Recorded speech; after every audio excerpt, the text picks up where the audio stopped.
કૃષ્ણ હર મહાદેવ. તારીખ 27 જુલાઈ સોમવારના દિવસે જયા પાર્વતી વ્રતનો પ્રારંભ થાય છે. તો એ જયા પાર્વતી વ્રતનો શું મહિમા છે, એ વ્રતને બહેનોએ સંપૂર્ણ કઈ રીતે કરવું એની માહિતી આપને બતાવું છું. એ પહેલાં વિડીયો સેવ કરી આપના દરેક સ્નેહીજનોને આ વિડીયો અવશ્ય શેર કરો. કોમેન્ટ બોક્સની અંદર હર મહાદેવ તો અવશ્ય લખજો. તો કહેવાય કે જયા પાર્વતીનું વ્રત અવિવાહિત કન્યાઓ કરે તો એમને સારા સંસ્કારી અને સુશીલ વરની પ્રાપ્તિ થાય છે.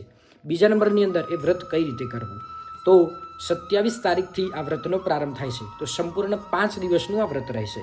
તો સવારે સ્નાન કરી ઘરની અંદર નિજ મંદિરમાં ભગવાન શિવ અને માં પાર્વતીનો ત્યાં દીવો કરવાનો, 2 હાથ જોડી ભગવાન શિવ અને માં પાર્વતી માતાને વંદન કરવાના, યાદ કરવાના અને પ્રાર્થના કરવાની.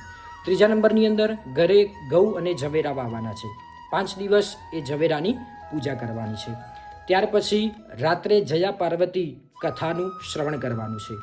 પછી કહેવાય કે આસપાસની અંદર ભગવાન મહાદેવજીનું મંદિર હોય ત્યાં આપે જવાનું છે.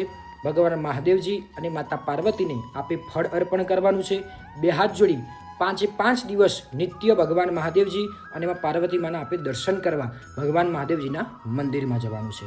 કહેવાય કે આ રીતે સંપૂર્ણ વ્રત તમે કરશો તો ભગવાન મહાદેવજીની, ભગવાન પાર્વતી માતાની કૃપા પ્રાપ્ત થશે. અને 5 દિવસ દરમિયાન આપે આ મંત્ર બોલવાનો છે, નમઃ શિવાય. આ મંત્ર 5 દિવસ દરમિયાન તમે આ મંત્ર બોલશો તો ભગવાન મહાદેવજીની કૃપા આપના જીવનમાં પ્રાપ્ત થશે. તો સંપૂર્ણ આ રીતે 5 દિવસનું વ્રત કરવાનું છે. જ્યારે 5મો દિવસ હોય ત્યારે રાત્રે આપણે જાગરણ કરવાનું છે. આ રીતે સંપૂર્ણ વ્રત કરવાનું રહેશે.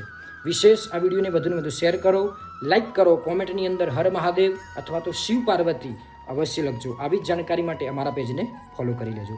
વિશેષ જે વ્યક્તિઓને પોતાના જીવનની અંદર વ્યાપારમાં, ધંધામાં, બિઝનેસમાં અથવા તો ભણવામાં કોઈ પણ ક્ષેત્રની સંપૂર્ણ માહિતી પ્રાપ્ત કરવી હોય અથવા તો આપની જન્મકુંડલી બતાવી હોય તો આપ અમારો કોન્ટેક્ટ નંબર નીચે આપેલો છે. એ કોન્ટેક્ટ નંબર ઉપર તમે કોન્ટેક્ટ કરી શકો છો. સમય અનુસાર આપને ઉત્તર આપવામાં આવશે. જય શ્રી કૃષ્ણ, હર મહાદેવ.